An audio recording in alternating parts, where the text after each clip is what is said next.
Hey guys, it's Julie Clark with Seattle Investors Club coming at you with a tip of the day. Is there a question that comes up sometimes, or there is a question that comes up sometimes is, hey, I've got an opportunity to buy this property off market, but it has a huge lot, or it has a weird shaped lot, or it's on a busy street. Those are things that I call variables. And if you're an investor, you should probably avoid properties that have variables. Now, what are variables? Variables like are, oh, this property is going to be worth more because it's a double lot. It's a house that has a really big yard, and for that reason, I'm going to be able to throw $50,000 more value on it. I'll tell you what, that is not necessarily true from a broker's perspective, because extra space, like a big lot like that, if it's not subdivided and another house going to be built on, it's just going to be a big backyard, is actually a very emotional decision by buyers.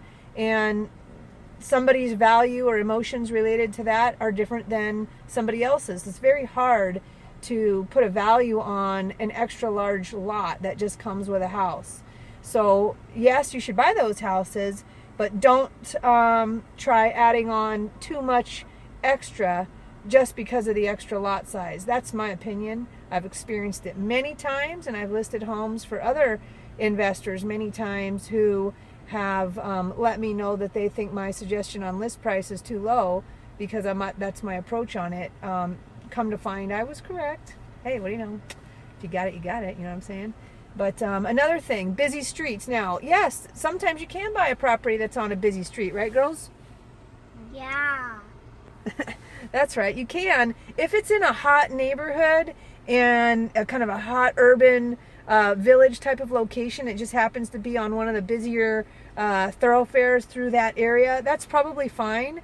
But when you get into kind of, I'll call it a second tier neighborhood, or a neighborhood that is just sort of out in the burbs, not really anything special about the location, that is when you want to have a pause and make sure you're getting a really good deal on that house, because you're going to want to keep the price very conservative and low. In fact, if you're a new investor, I wouldn't even buy those houses. Those, I think, leave those for maybe somebody more experienced. I think you do not want to buy houses that have variables, especially getting started as a newbie. Let's see, what would be other variables? Big, huge ravine in the backyard.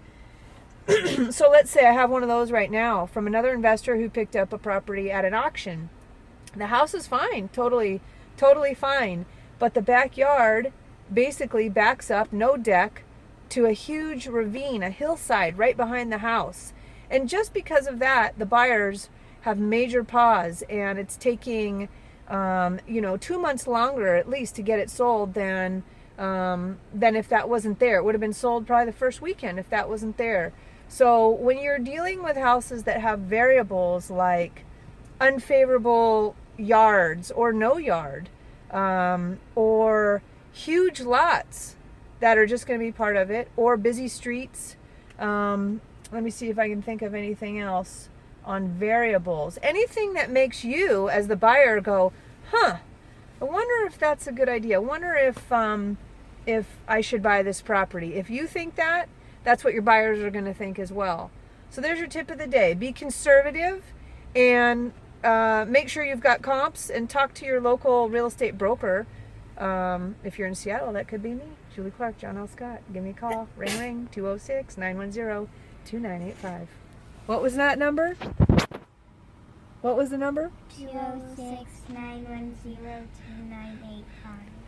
You heard it from my team right there. So take care. Have a good week. Go buy a house, just not a house that has a bunch of variables on it. Ciao.